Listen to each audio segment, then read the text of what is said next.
আসসালামু আলাইকুম রহমতুল্লাহি বারকাতুহ।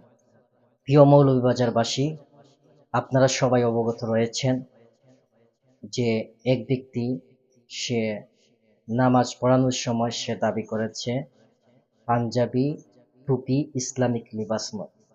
আগে আমরা তার ভিডিওটা দেখে নিই।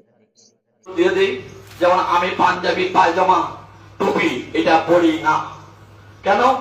আমি কোন কিতাবে পাই নাই পাঞ্জাবি পায়জামা টুপি ইসলামিক ড্রেস, এবং কোন লোকই দেখাতে পারবে না আমাকে এই টুপি এবং পায়জামা পাঞ্জাবি ইসলামিক ড্রেস বলে কোন কিতাবে দেখাতে পারবেন না।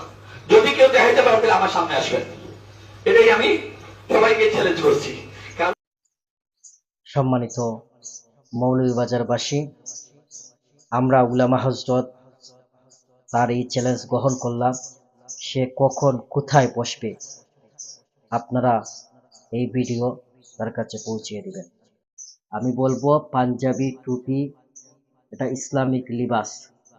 আল্লাহ রাব্বুল আলামিন এই সমস্ত ব্যক্তিদের ষড়যন্ত্র থেকে ইসলাম এবং মুসলিম উম্মাহকে হেফাজত করুন।